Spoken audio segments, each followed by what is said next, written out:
Welcome to Farm Food Facts. Today, a different kind of climate solution. It's all about aquaculture. My guest is Donna Lanzetta, an attorney and entrepreneur with a passion for sustainable seafood production. She's motivated by a concern for our world's growing population, our declining wild fish stocks, and the urgent need to feed our growing numbers. Manna Fish Farms is currently awaiting permits to operate a sustainable and transparent fish farm and to research integrated multi trophic aquaculture off the eastern coast of the United States. Donna, welcome to Farm Food Facts. Thank you, Phil. With an eye to the future and a commitment to sustainability, obviously you care a lot. Can you share with us the new and existing aquaculture methods that you've implemented or exploring to responsibly grow healthy seafood? My pleasure, Phil, and thank you for having me. Yes, I think that by moving the farms offshore, we need to implement robotics and submersible net pens into the aquaculture plans in order to be able to grow fish to feed the world in a sustainable manner out in the ocean. So really robotics, new net pen culture, new technology that's been developed to improve our fish husbandry methods. We can also be able to euthanize the fish in the most humane manner based on the new technology that's being developed at this time. So aquaculture has been around for a while, and we've all heard about the stories in other countries with these pens that are taking place. But you've got a slightly different twist to it, and frankly, I'm a bit surprised to hear about robotics being used. Describe that a little bit more for me. What are these robots going to do under the water? Multiple things. One thing is the cage itself is remotely activated and sinks down below the surface in order to maintain safety during storm events or just to hit the optimum temperature for the fish growth. We can move that net pen throughout the water column and place it in an optimal situation. There are robotics being developed to feed the fish, again, remotely through a feed system that sits offshore at the site. Some of them hold 20 tons of feed and some will hold 250 tons of feed. And that would be remotely activated to pump the feed into the net pens below the surface. There's a company in Norway that's actually developing a robotic cleaning device that stays around the outside of the net pen and cleans it. And this particular bot will also make a repair to the net pen if there's a tear. So we've seen over the past couple of years a lot of indoor fish pens. What's the advantage of doing it in the sea? Well, I think there's an opportunity for the land-based facilities and the offshore facilities to work together, where you use the land-based to grow the fingerlings that then are moved offshore. One of the advantages of the offshore environment is the fact that there's millions of gallons of water flowing through the net pen at any moment. So you have a totally natural environment for the fish. I think that's the offshore advantage, but there's an opportunity for both to work together. So I'm going to ask you, the tough question. What kind of commitment are you making to create this sustainable food production and to create more jobs? Well, our commitment is to 100% transparency. And we believe at Manna Fish Farms that commitment to transparency is necessary in order to achieve the social license that we need in order to go out to the commons. Our goal is to be able to serve as a model, to a template so that others can follow, and to set the standard very high the environmental impact very low, and to be able to show people that many of the misperceptions or negatives surrounding farmed fish are in the past, and there's a new way to do things. So you've mentioned transparency a number of times, and also the fact that you want to really upend this whole industry and show it a new way of how to advance sustainable aquaculture in the U.S. Now, is this just going to be a U.S. initiative, or do you want to expand across the globe? Well, we're starting in the US, and of course, Canada is a big part of our plans. Our COO is coming from Ontario. He's a dual citizen, Mike Meeker. He's a Canadian and US citizen. He's been farming up in Ontario on Lake Huron for 37 years. He's the first organic certified farmer in North America because the Canadians have organic standards. So while we're a New York company with a US focus, this has global implications. You know, being able to feed the world in the face of climate change is really the challenge of our lifetime. And what we have in the US is a situation where we're importing 91% of our seafood. And we know that more than half, 52% was the last number of the seafood in the world, is farmed. It's just a great opportunity that needs to be tapped into to be able to farm in our U.S. exclusive economic zone. The United Nations has said the U.S. has the greatest untapped potential in our EEZ in the world. And the time has come to sustainably produce finfish, seaweed, shellfish in the ocean. So this is a big job for you to do.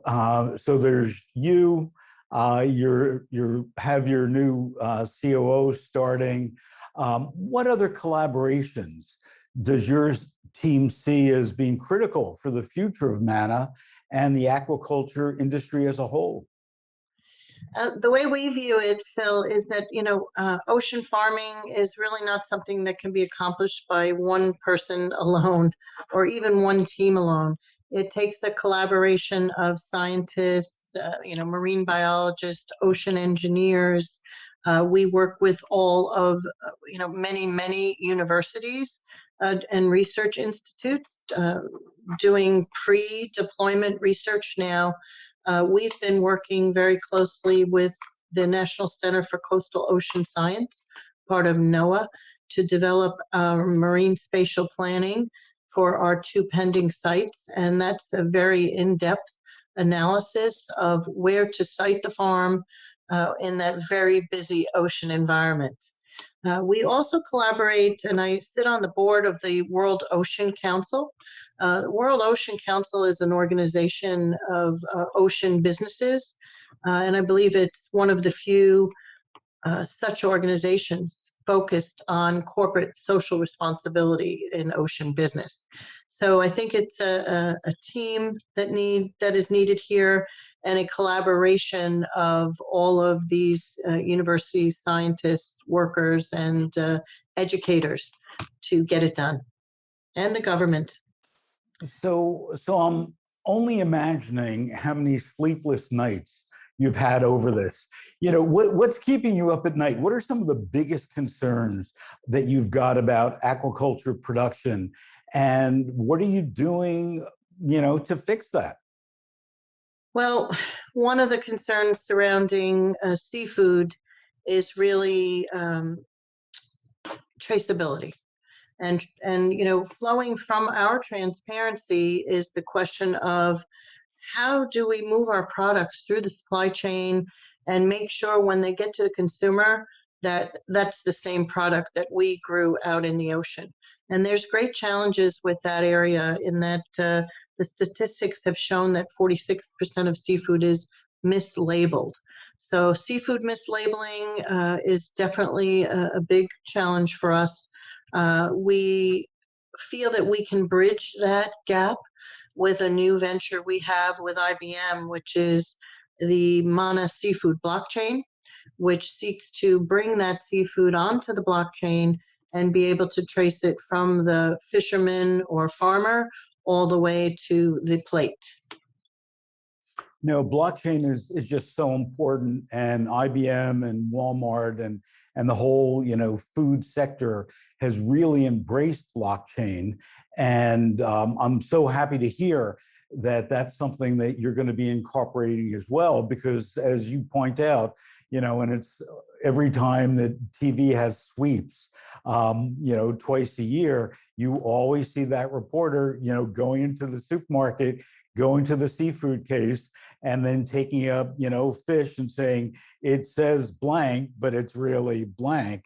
So we do need to fix that, because, from a credibility standpoint to consumers, fish consumption is nowhere near what it should be from a health standpoint, from a preparation standpoint, and the more that you can do and your organization can do to give that confidence to the consumer, I think we all win. What do you wish that every farmer and rancher, no matter what crop they grow, no matter what animal they're raising, what do you want them to know about aquaculture? That we care. We care about the ocean. We care about the environment. We're here to work towards reaching the United Nations Sustainable Development Goals. It's a bigger mission than just running a business and producing fish.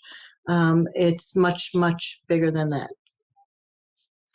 So what are some of the biggest misconceptions that consumers, that everyone has about seafood, about farm-based seafood, that we need to frankly clean up and empower them and educate them with?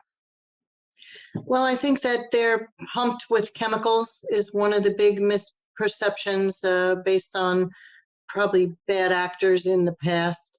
And I don't deny that there are some bad actors, right? And these are actors that can be locked out with blockchain, right? And we can eliminate that. But we, through the blockchain, seek to elevate the good actors.